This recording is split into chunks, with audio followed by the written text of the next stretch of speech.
The Sounders humiliate San Jose 7-1. The Seahawks get ready for Week 1 against the Falcons, and evaluating the current state of the Mariners. Let's take it around the sound.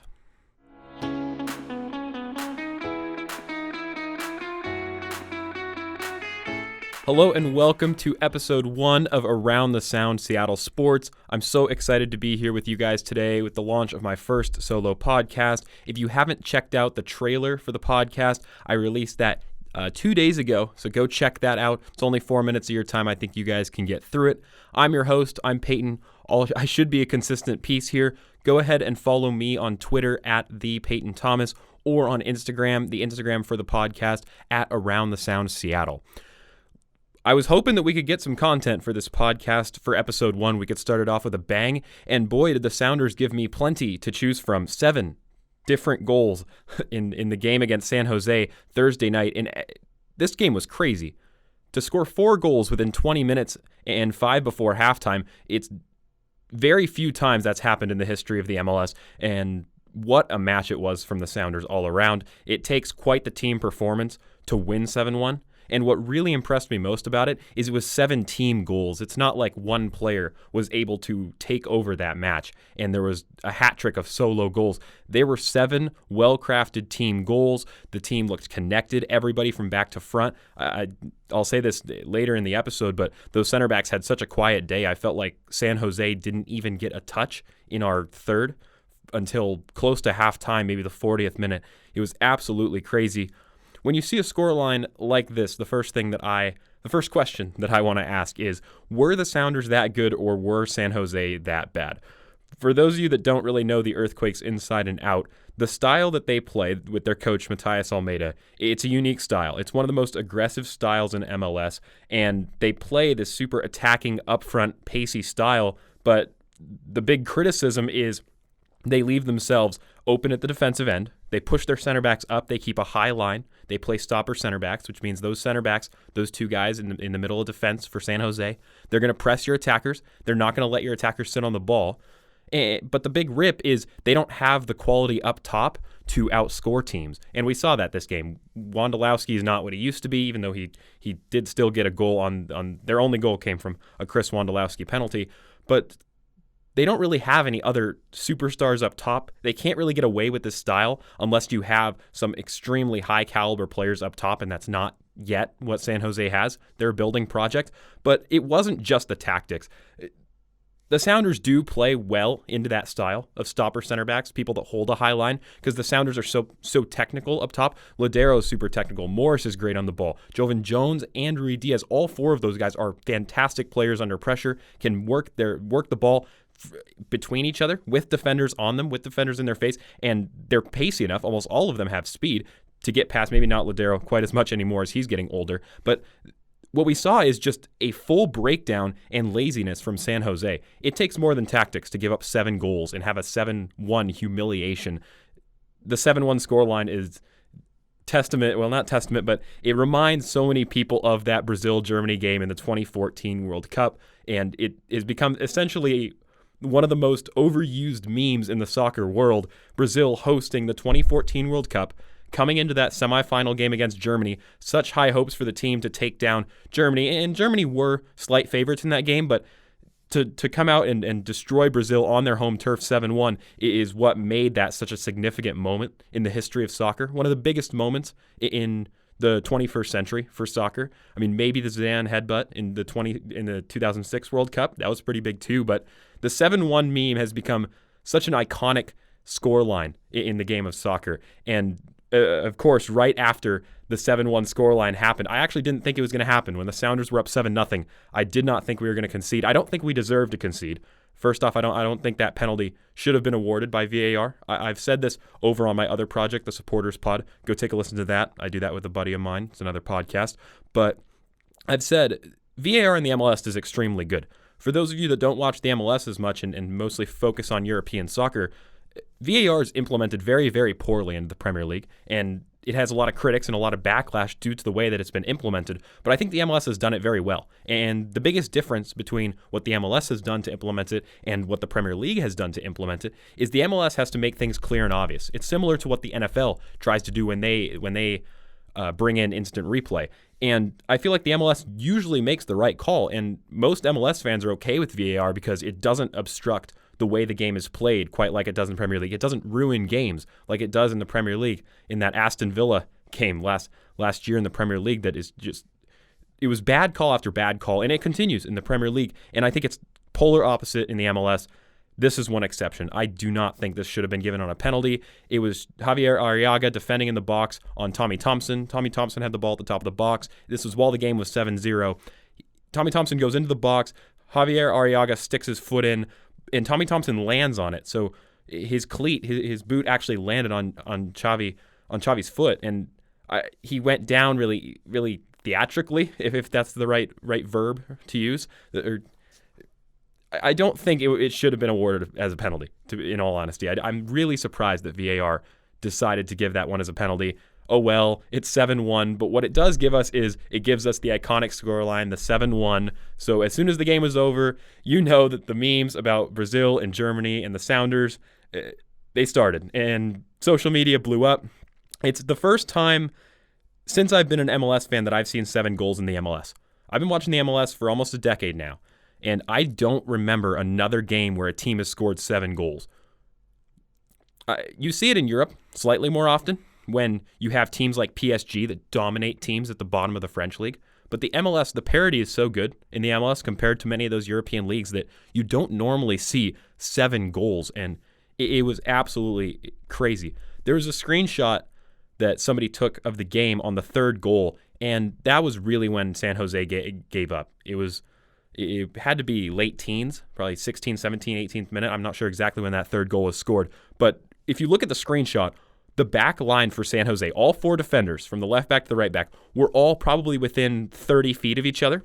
And all 4 of them were about 10 yards further up the field than 3 Sounders attackers. In the screenshot, I think Rui Diaz had the ball on the right. Jovan Jones was in the middle because I think it was on his goal. And then there was Jordan Morris or somebody on the left too. All 3 of them completely past San Jose's defense. To get a screenshot like that, you have to have a team on the other side, a team playing defense, San Jose, that has completely given up. Pure laziness from the defenders. It's not good enough. I'm sure that Matias Almeida is furious with the way that his defense played. You have to be when you concede 7 goals. The Sounders played well. It was a combination of the Sounders playing really well on their day. You saw the inevitable reaction of a team that had just lost their fierce rivals. Remember, the Sounders were coming off that 2-1 defeat against Portland in Seattle. And I'm sure that many of the players, you saw the frustration that they put on San Jose this game. They were frustrated that they ended up losing that game, conceded a 2nd goal in the 81st minute, and then ended up losing to their fiercest rivals in Portland. They weren't happy about that. And you could tell, because when they came out of the gates flying against San Jose, it almost looked like it was humiliation, and San Jose were completely unequipped. They had absolutely all the wrong tactics going into it. We got a golden moment at halftime. I think Casey Keller asked Brian Schmetzer at halftime, he said, so why didn't San Jose adjust? Because at this point in the game, it was 5-0 at halftime. And at that point, if you do the math, the Sounders were on pace to score 10 goals, which is absolutely nuts. And they probably could have done it if they fully kept the foot on the gas. I'm not sure that they did. Casey Keller asked Brian Schmetzer, why didn't San Jose change their style? And this wasn't quite the better than Bob tier. Remember after the 2019 Western Conference Final when we saw Brian Schmetzer in a post-game press conference, somebody asked him, how you feeling right now, Schmetz? And he responds, I'm better than Bob. And it's become an iconic phrase every time we play LAFC. It is just better than Bob. I think they made t-shirts out of it. I should get a t-shirt, a better than Bob t-shirt. But this moment wasn't quite that good. But it was very underappreciated and forgotten from this game. After Casey Keller asked that question, Brian Schmetzer responded in the most disappointed tone.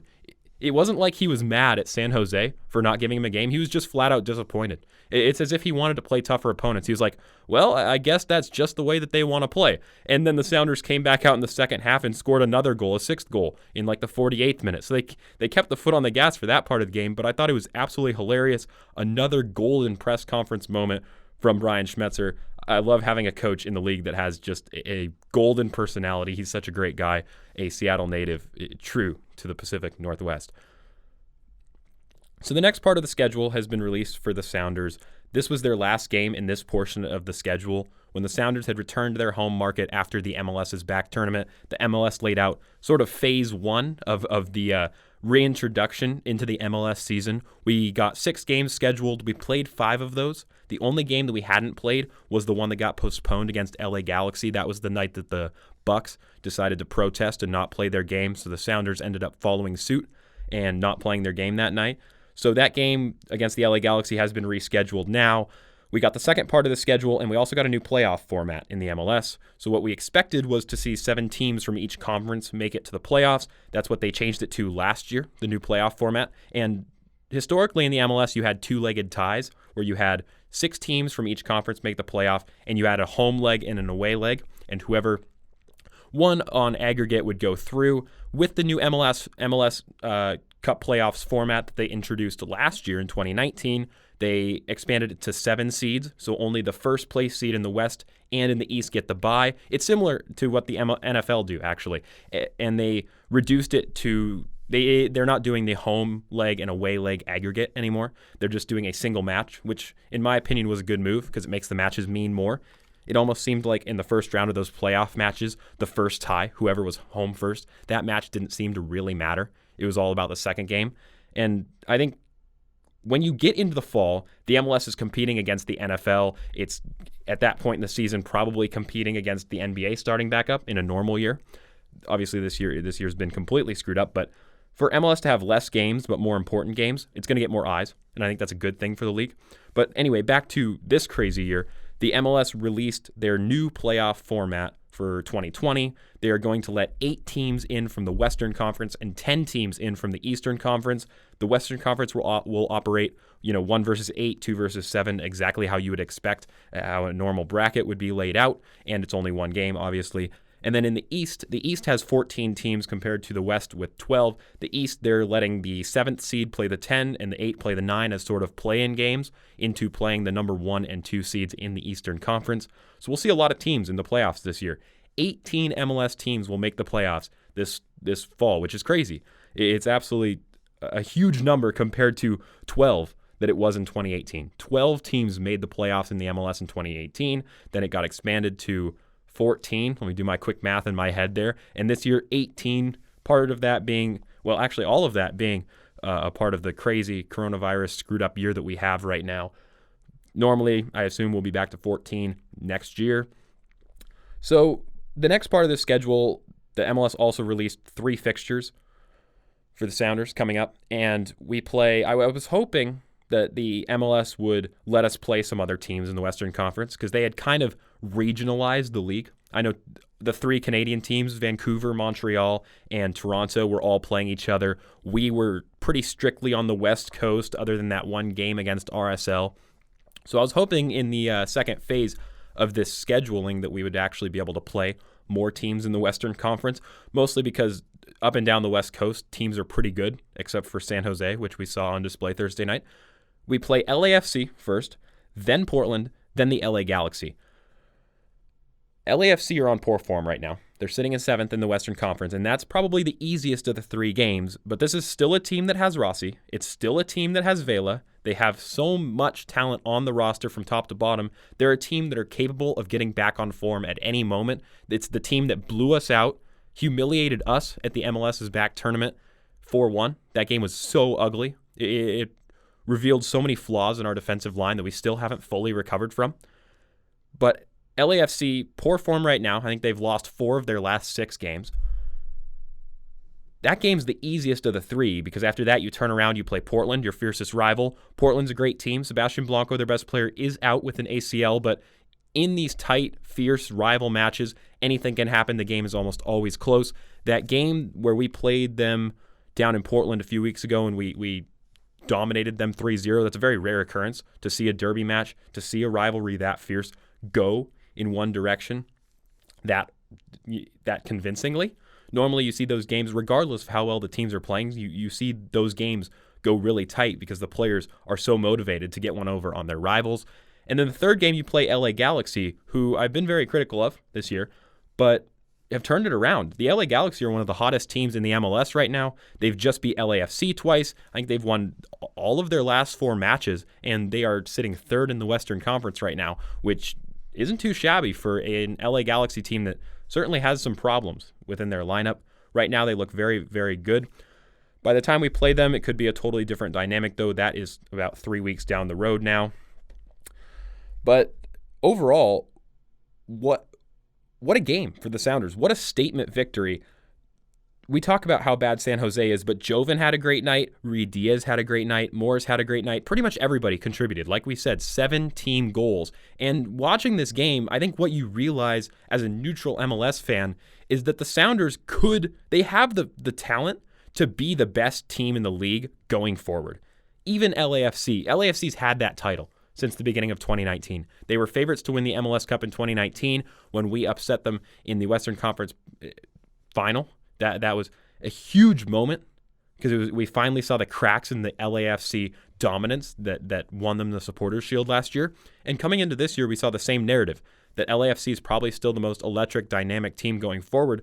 I think the Sounders have the potential to do that. They just don't seem to do it as consistently or score quite as many goals as LAFC does. LAFC is blitzing teams for 4 or 5 goals every week normally. Now, recently, they've been absolutely awful. Aside from a 5-1 victory against San Jose 2 weeks ago, which is looking less and less impressive the more games that San Jose plays, outside of that victory, I think they've lost twice to LA Galaxy. They lost to us up here in Seattle.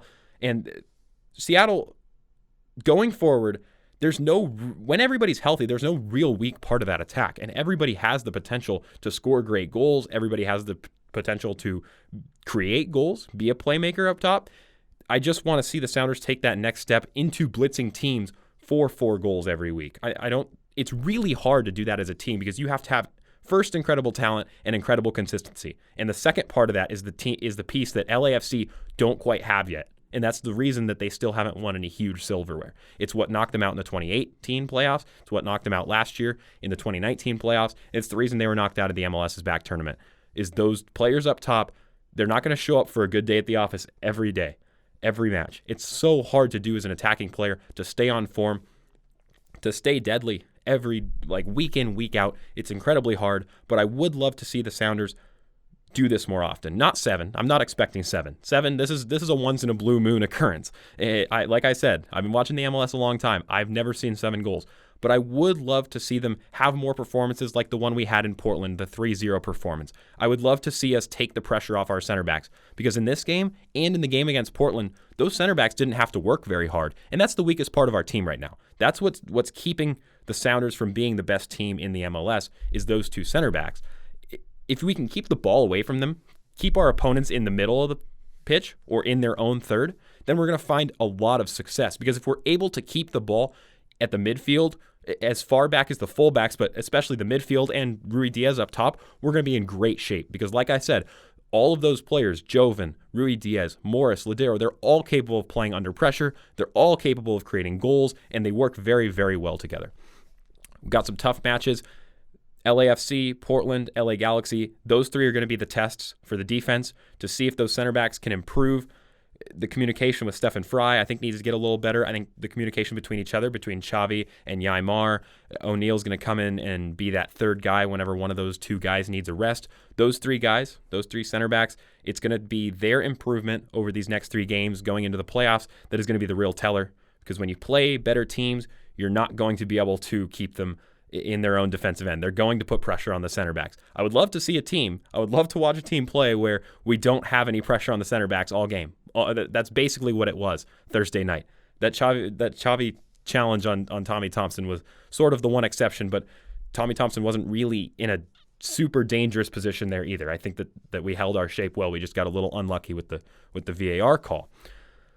These are the real tests coming up. So can the defense get it together when they're under pressure? We've seen Arriaga make mistakes. We've seen Yaimar and O'Neill make mistakes. It's what got us beat and bounced out of the MLS is back tournament. That's the region of the pitch that we have to improve on most if we want to find success in the playoffs when it comes down to single elimination games, consistency defensively. So let's talk about the Seahawks. The NFL is back. I'm very excited to see the Seahawks back on Sunday. I'm very excited that the NFL is back. We saw the Chiefs play the Texans on Thursday night to kick off the NFL season, and the Chiefs dominated the Texans. It ended up 34-20, but the Texans did get some garbage time touchdowns. I don't think the result ever really looked in doubt for the Chiefs. And what I think I really noticed from that game, what I took out of it, is we can be like the Chiefs. I think what we've heard about the Seahawks for so long, or in this offseason, we've heard about so much is let Russ cook, give Russ the ball. And I think one of the biggest criticisms of the Seahawks offense recently, and actually not just recently, but for the last, since 2014, since we were back in the Super Bowl and lost to New England in 2014, has been we run the ball in the first quarter more than any other team. We don't give Russell the ball the opportunity to make great plays until we're down 14, until we're down multiple scores in the second half. And that's the narrative that Russell's been out to change this year with hashtag let Russ cook. We've heard so much about it this offseason, and I just want to see it executed on the field, because I'm not sure if I'm going to believe it until I see it, because Pete Carroll is a classic coach who's going to run on first down, run on second down. Suddenly you're facing a 3rd and 9. You have an incomplete pass on 3rd down, and then you punt. We've seen that so many times in the last few years. I would love to see a little bit of creativity in the offensive playbook. I think that's the reason that we got rid of Bevel, is we wanted some more creativity with Schottenheimer. We saw a little bit of a step up last year, but I want to see a little bit more. I want to see us take some more shots on first down, and I want to see us maybe do some quarterback keepers on 3rd and 6, 3rd and 5.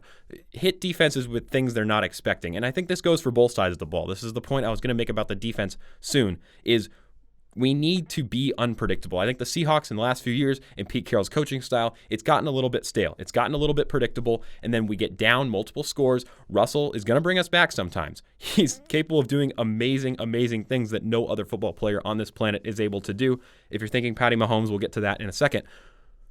We need to be a little bit more creative offensively with our play calling to not get ourselves in those positions. We need to start scoring on opening drives. We need to get ourselves up in games and play from ahead instead of playing from behind all the time. Let's go back to the Russell Wilson point that I just made. And we saw Patty Mahomes on Thursday night. He had a good game. He didn't shoot the lights out like many people were expecting him to, but you can't expect a quarterback to shoot the lights out every single game. That's just incredibly difficult to do in the NFL. You're playing so many great defenses. But we hear so much, I heard it on the national broadcast probably 4 or 5 times, about just how good Patrick Mahomes is, and he's an amazing athlete. I think he's the second best quarterback in the league, second best football player on planet Earth. How about that? But I think that he has so many better weapons around him than Russell Wilson does. And I've heard the argument for Russell Wilson being the best football player on the planet. I've heard it from Colin Cowherd. I've heard it from Danny and Gallant, the guys over at 710 ESPN. Those guys made a good argument for him this week after we saw the Chiefs-Texans game. Russell has been dealing with a crappy O-line for the majority of his career. We had it together for a little bit in 2013. That's ultimately what found us success in the playoffs and helped dominate Denver in the Super Bowl. And we had it together for a little bit in the last few years. We've added some good pieces. Dwayne Brown's a solid piece. Justin Britt was a good piece. But Russell has never had the support that Patrick Mahomes has right now. I mean, they've just added another one, the Chiefs. Clyde Edwards-Helaire, that's his name. He looks like a young Darren Sproles. He had like 150 yards last night. That was an incredible performance, an incredible debut for a rookie.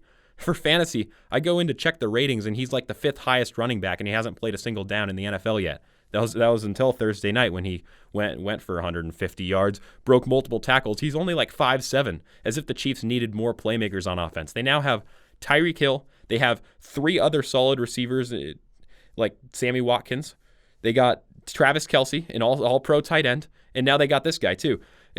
Patrick Mahomes also has had a good O-line in front of him. He has so many weapons on offense. There is no real weak point in that Chiefs offense until injuries start hitting them. And Patrick Mahomes is able to cook. He's able to cook, and Andy Reid gives him the freedom to do so. I think that if Russell Wilson was put in that exact system, because Russell Wilson and Patty Mahomes operate in slightly different ways, but if Russell Wilson had the weapons available to him, Russell Wilson has some decent weapons. Tyler Lockett's a great receiver. DK Metcalf's becoming a great receiver, but he doesn't have all-pro players at every position quite like Patrick Mahomes does. And I think that's what's keeping the stats from being what they could be. And it's also the playbook. It's been the fact that we have to come up with a hashtag in 2020, 8 years into Russell Wilson's career, that's hashtag let Russ cook. We've watched him do amazing things for 8 years, and this is finally the year where we go, okay, guys, let's actually let him play. Like, let's actually give him the ball sometimes in the first quarter, because maybe, just maybe, he can make plays in the first and second quarter, which we haven't seen in the last 8 years, not because he's not capable of doing them, but because he hasn't had the opportunity to do them. We have not put the ball in Russ's hands and turn to him and say, make a great play in the first or second quarter since Russell Wilson came into the league. We wait till the third quarter when we're down 2 scores. And that's ultimately what has kept Russell Wilson from winning an MVP, because he's very capable. He's got the best deep ball in the league. I think Pete Carroll needs to let him use that more. Take some shot plays, especially when you have a guy like DK Metcalf. 6'4", have you seen the way that guy looks? I don't want to play defense against DK Metcalf. Send that guy on a fade. He came down with one against the Eagles. Remember the Eagles? We played the Eagles in the the wild card round last year in the playoffs in Philadelphia. It was 3rd and 4, I think. I'm not sure exactly what it was. I know it was 3rd down. All we needed was a first down to win the game. And we had run on 1st and 2nd down to try to run the clock. And most teams, when you just need to pick up a first down, are going to run it 3 times because you're most likely going to get it. On 3rd down, we run play action. DK Metcalf goes on a post route, and Russell Wilson just chucks it up to him, and it works. I mean, DK Metcalf made it look like easy work.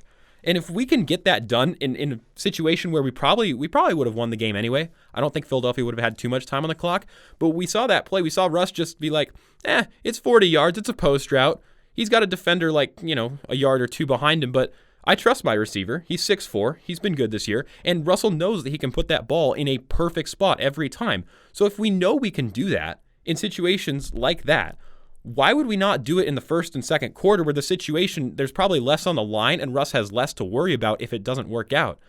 You take a little bit of the pressure off. If Russell makes a bad throw, which he's very capable of doing, he's going to make it. When you make 30 throws a game, you're going to have some bad ones. If he makes a bad throw, tosses a pick on a deep ball, in the first and second quarter, oh well. I mean, if you give him the chance to do these things and maybe he makes a mistake or 2, you give yourself time to get back into the game. When the Seahawks fall short, oftentimes it's when you get down 2 scores, you start giving Russ the ball in the 3rd and 4th quarter, relying on him, and when you do that week after week, inevitably, eventually he's going to make a mistake. He's going to make a bad throw. He's going to make a bad read. He's going to toss a pick, and it takes you out of the game at that point, because as soon as that happens, the opposing team, they're up probably still 2 scores at that point, or maybe it's mid-4th quarter, they're already up a touchdown.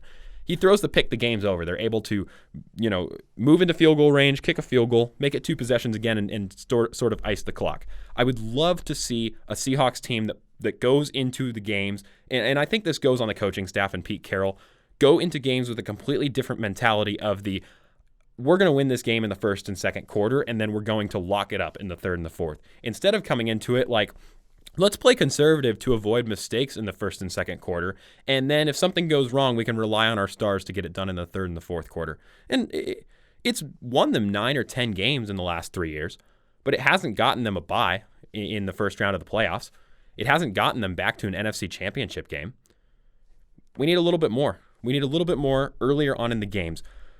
Let's go to the defensive part of the defensive side of the ball. The D-line is the biggest talking point right now. We've picked up secondary pieces. Jamal Adams is going to be an awesome piece to this secondary. I can't wait to watch him work in a Seahawks uniform.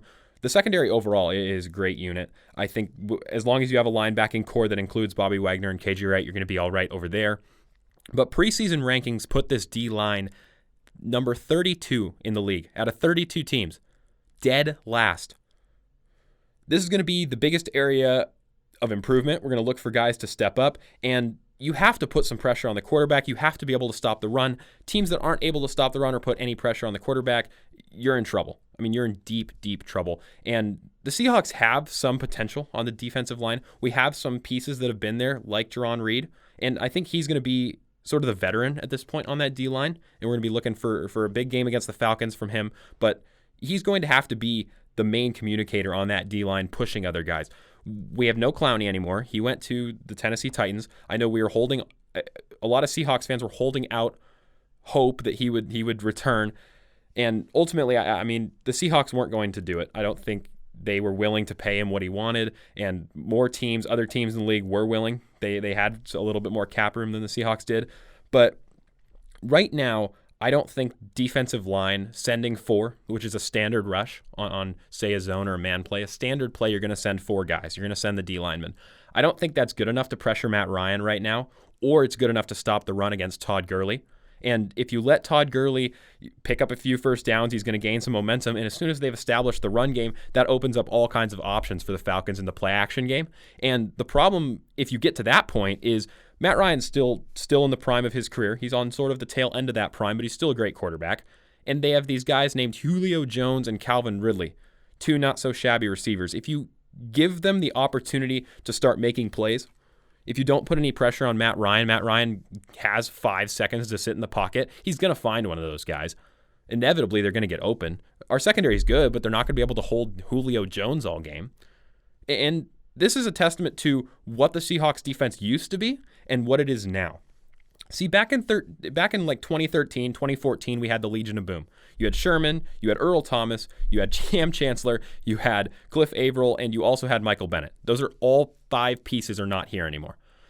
With those pieces, with that defense, you also had Bobby Wagner and KJ Wright, who are still here. With that defense, they ran a cover 3 scheme. They would line up, the Seahawks defense would line up in the exact same formation every time. They would call out a million signals, but not one of them would mean a thing at all.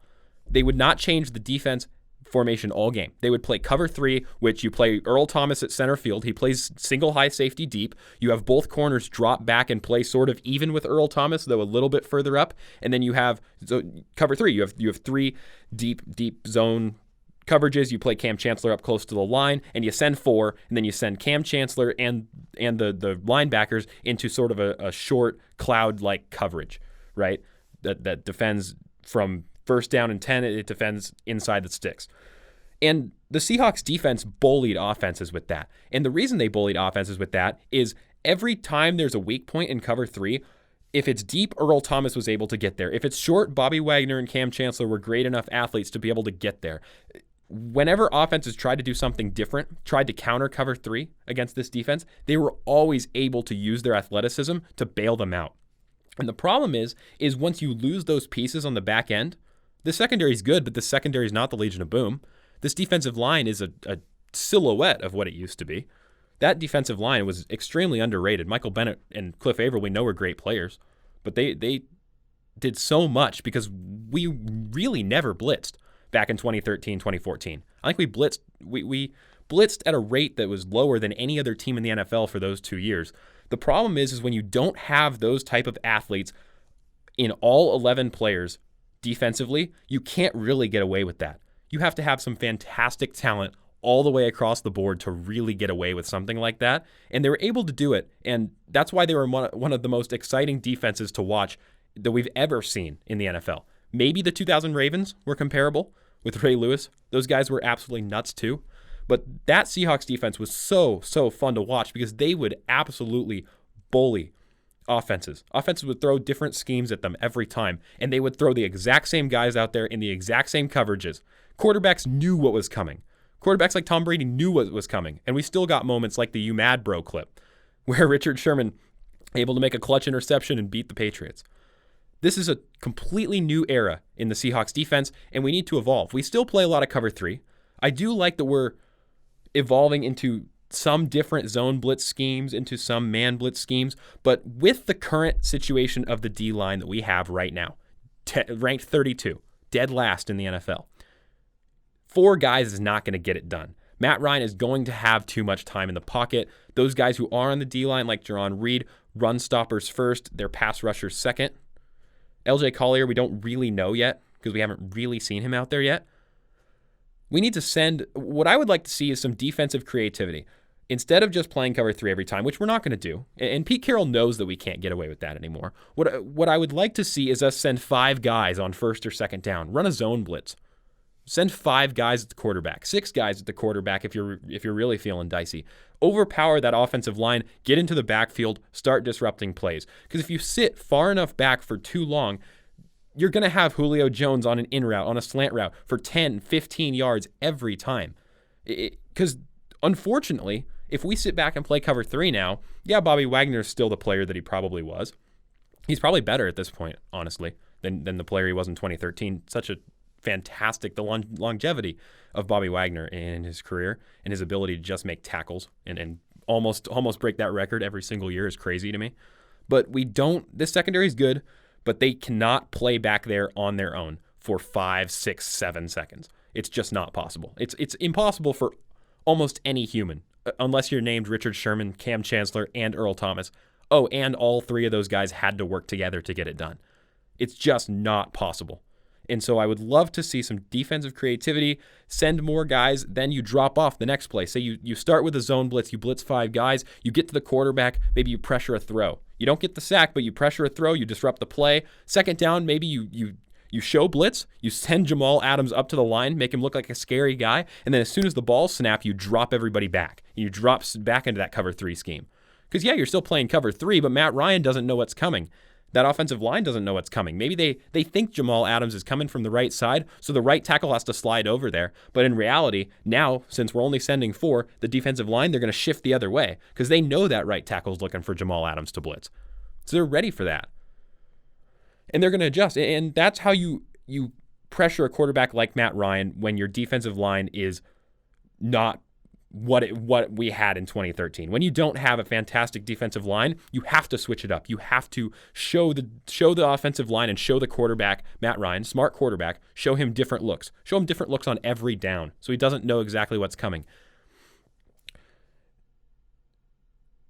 This is going to be a tough game. There's no preseason. So the main 2 things I'm looking for, the biggest consequences of having no preseason is I think we're going to see a lot of the backup receivers, maybe, Moore or Dorsett, the wide receiver 3, wide receiver 4 guys. I think they're going to struggle with Russell a little bit. When you don't have, I am sure that they have the playbook down at this point, but as far as timing goes, I think that's a huge thing that happens in the preseason. Russell's only going to get, if the preseason happened, he's only going to get 1 drive in the first game, quarter in the second game, but in the third game and fourth game, he's probably playing 2 quarters. He's probably playing a half. He's getting the timing down with those guys. They're getting some real snaps, some real game time. It's something that you can't quite emulate in practice. You can get close, but I'm curious to see if those receivers have the same impact that they normally would in a week 1, week 2, because that's when those guys normally thrive, because defenses, take Philip Dorsett, for example, a quick receiver. He's been in a million different schemes. He's been used a million different ways. Coming into the Seahawks offense and being worked into that system, he would be a guy that if we had a preseason this year, I would expect him to do quite well in the first 3-4 weeks of the season because defenses don't quite know what his route tree is yet. They don't know what he's been working on with Russell Wilson. So they don't know if he's going to run a slant or if he's going to run a stop and go or if he's going to run a go. And as a defensive player, mentally, you have to just think for just a split second that he could do something to beat you deep. And because that little slice of doubt is in your mind, you play a little bit further off of him, which opens up all kinds of plays in the short passing game for players like Philip Dorsett. And I think Dorsett's going to be good for this team, but I wouldn't be surprised if we watch him struggle early on in the year because he hasn't been working with Russell. He came this offseason. Yeah, he has the playbook down, but the timing, the real game situations with Russell Wilson as his quarterback, I think there's going to be a small adjustment period there. And the second thing is the tackling. Bobby Wagner and KJ Wright are going to be pretty consistent pieces. I think you can expect that as soon as they get their hands on somebody, they're going to be tackled. I think Jamal Adams is the same story. But for the D-line, for Quandre Diggs maybe, with no preseason, it's nothing against those guys, but I think we could see this on across the NFL. When you have little or less tackling practice early on in the year, you're going to see some broken tackles. You're going to see some missed tackles. I think we saw a significant amount of missed tackles in the Chiefs-Texans games on both sides. More on the Texans side, but they're dealing with players that they've never seen before, like Clyde Edwards-Helaire, a name that unless you were an LSU nut or, well, I guess he was a big name in college football last year, but if you only follow the NFL, you didn't know who he was last year. You didn't know exactly the type of player that he was going to be in that game.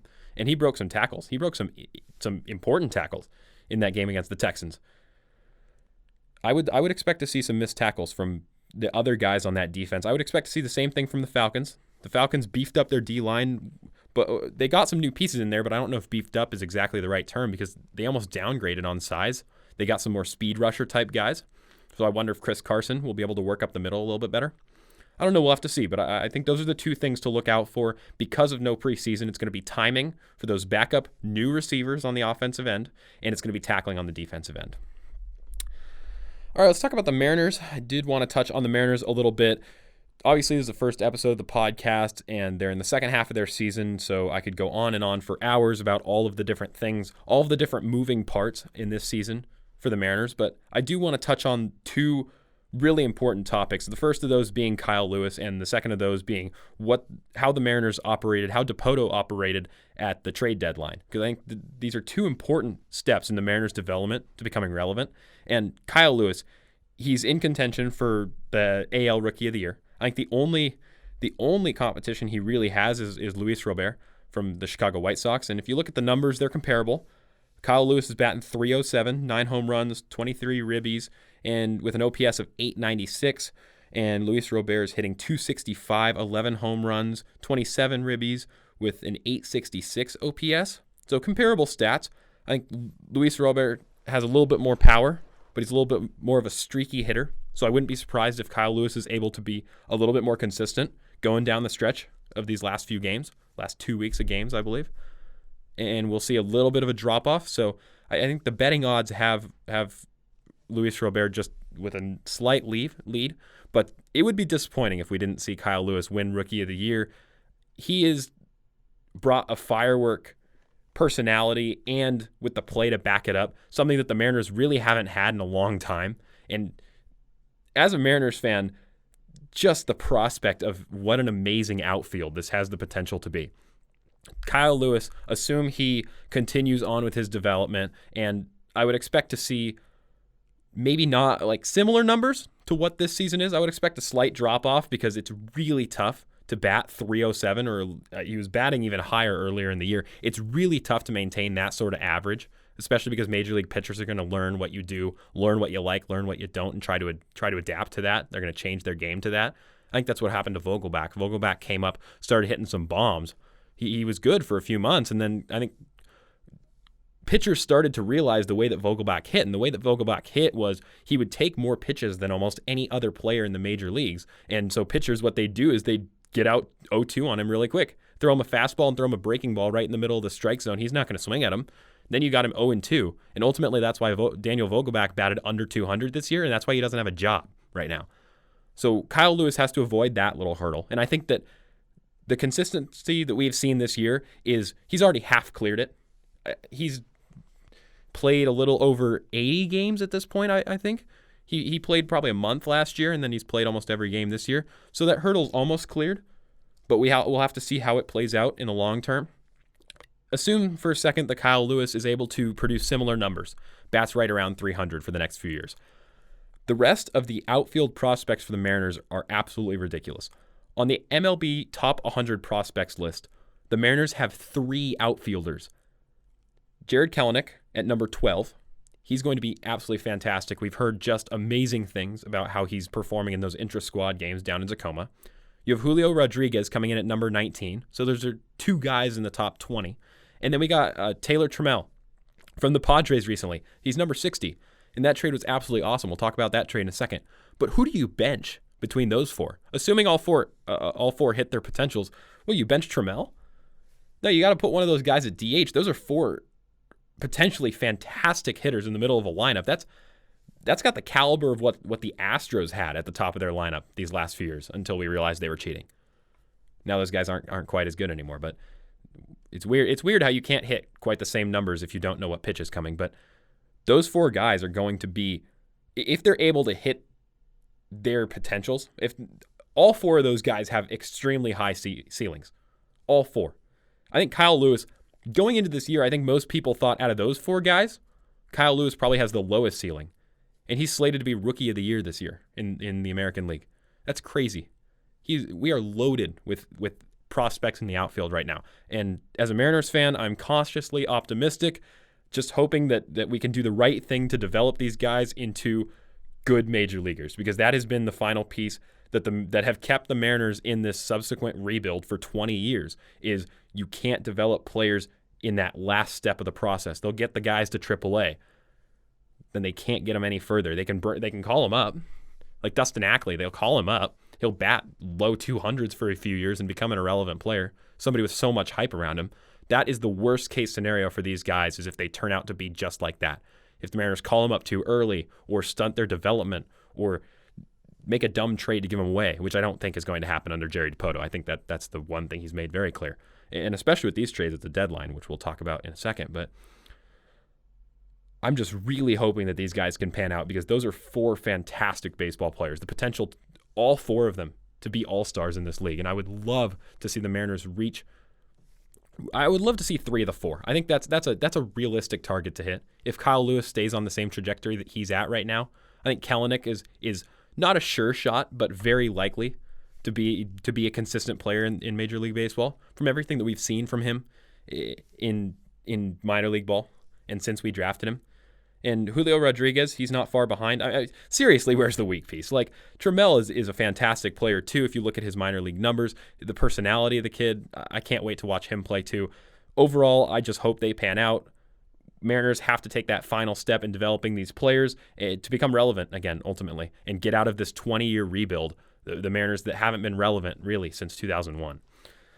At the deadline, what a day the trade deadline was for the Mariners. They were sellers going into the deadline, and after the deadline, they went on a 6-game winning streak or something like that. They won 9 out of their last 12 games or something like that, but they were sellers, and they pretty much got exactly what they needed.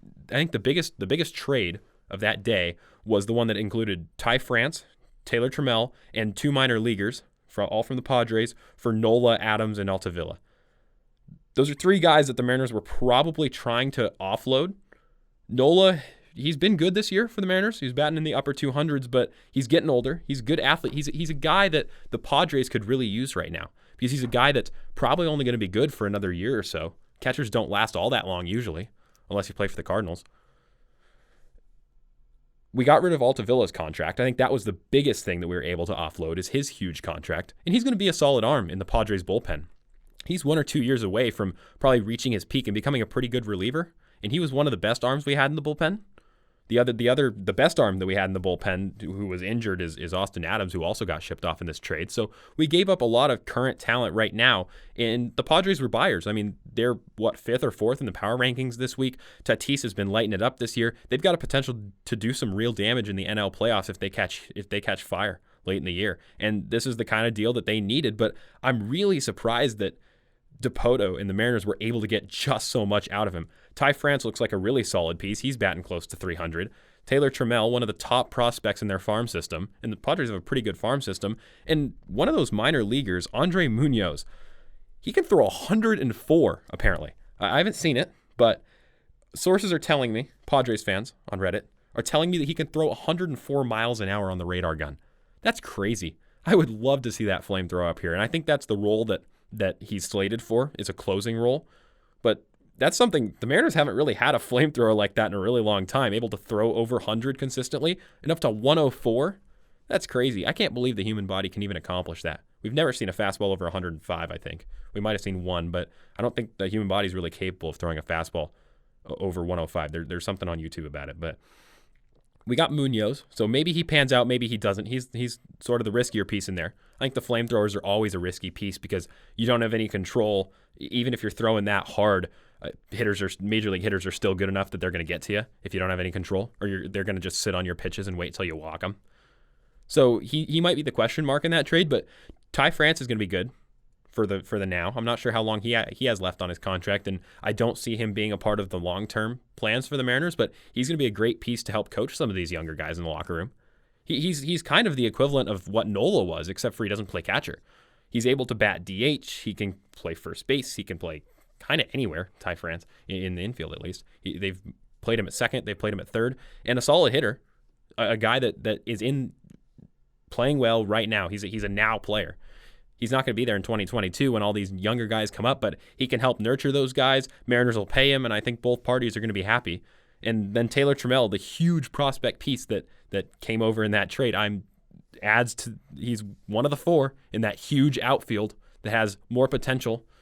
They have higher ceilings than any other outfield slated for 2022 in Major League Baseball. So they're doing the right things. and I'm cautiously optimistic. Jerry Dipoto doing the right things. I love the moves he made. I love the players and the people and the contracts he was able to offload, and I love the prospects, the young kids that we were able to bring in. So he's definitely risen a few ranks in my book after this trade deadline. Wouldn't expect too much from the Mariners. They just went on a pretty significant winning streak before losing either 2 or 3 to the Giants, but I wouldn't expect too much this year. I think that if you think that they're going to make another run and stretch to the playoffs, that's a little too much. I think you're asking a little too much, but you have the right to be cautiously optimistic with the Mariners. I don't think you can be fully optimistic with the franchise that we've watched for the last 20 years, but I think you can be cautiously optimistic, and I'm ready to watch these guys get to work. I'm ready to see the project that Jerry Dipoto's been trying to build in the last 2 or 3 years. I'm ready to watch him actually do it in the next 2 or 3 years, and I'm excited for what Mariners baseball could be. Wow, we got through a lot in there. We grinded through that thing. We got through a ton of content. We talked a lot of Sounders, a lot of Seahawks, a lot of Mariners. I mean, I've had plenty of stuff to talk about. We had 7 goals for the Sounders to talk about. Seahawks about to get underway. We'll have plenty to talk about. The review from that game, looking ahead to week 2 for the Seahawks. We'll have the NFL back this weekend. All the teams in the league back in action. And then the Mariners will continue to play. I think they played Diamondbacks in a series. They're probably losing right now as I record this, but I'm going to go watch the Mariners and have a good night, guys. Thank you for listening.